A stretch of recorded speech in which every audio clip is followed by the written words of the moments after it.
یو حدیث ارتوایم دا ابو داود دا ابو داود حدیث تے یو صحابی دے دیر بہترین او جلیل القدر صحابی دے کعب ابن مالک رضی اللہ عنہ دے پا آخر عمر کی دسترگو نظر یا ختم شو دے نابینا شو او دا زوی دے عبد الرحمن ابن کعب ابن مالک عبد الرحمن فرمائی چې ما بخفل والد سے ہر یو منزلا جمعات لبوتا جمعلا خوی چې کله بچه د جمعی ورد شوا پا مدینہ منوره کی او اذان باوشو وی چې ما تا بخفل والد سے کعب ابن مالک کو فرمائل رضی اللہ عنہ دیر عمرو سترگو نظر ختمو وی چې بچه ما جمعات لبوزا عبد الرحمن فرمائی بچایا رضی اللہ عنہ وی چې ما بچی څنګه کور نه خپل والد سے برویست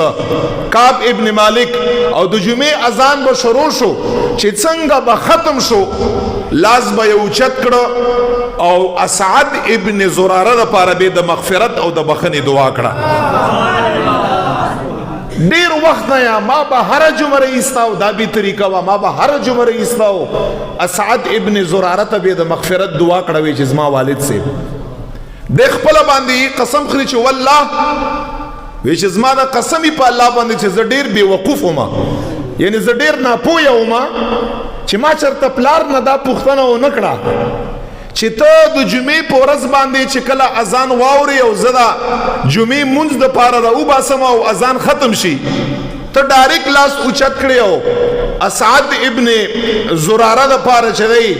مغفرت دعا کړی او هغه ته دعاګانې کړې خو وی چې زه ډېر ناپوهه وم چې ما یو ځلم خپل پلار نه پوښتنه ونه کړه چې ته دا دعا ورته څه کړې ډېر وخت ما خپل والد سے بوته وی چې ما ووی چې که آینده جمعه ما ته مکمله شوه نو زه به تر پوښتنه کړم ګوره صحابه دغه صحابي پلارو په کور کې هم تر پوښتنه کړی شوه خو یو جمعه انتظار یې وکړه دا هغه ادب احترام په صحابو کې د خپلو والدینو سوال به کړی خو په خپل ځای کې به کړی یو جمعه انتظار یې کړی وی چې کله چې جمعې په ورځ باندې مرویسته بیا جمعې ورځ راله او اذان شروع شو څنګه اذان ختم شو وی چې لاس یې اوچت که بیا دعا یې وکړه چې خدایا اسعد ابن زراره هغه مغفرت نصیب کړي درجات یې بلند کړي ډېره دعا یې ورته وکړه وی چې ما تر پوښتنه وکړه چې والد صاحب محترمه ډېر وخت نه زه ستا بوزم او دا ستا طریقې جمعې په ورځ باندې چې اسعد ابن زراره ته د مغفرت دعا کړي دا وجه څه ده دا د ابو داود حدیث درته بیانوم وی ده راته وفرمایل چې مغفرت دعا ورته ځکه کړم او ما په ځان باندې لازم کړی ده چې زه به ورته د هرې جمعې په ورځ باندې چې اذان وشي او منزله ځم زه به دته دعا کړم وجه یې دا ده چې دا په اسلام کې اول صحابي دی چې په مدینه منوره کې د جمعې مونځ 2 رکعاته مونږ ته ده ادا کړی دی په اول ځل باندې جمعې مونځ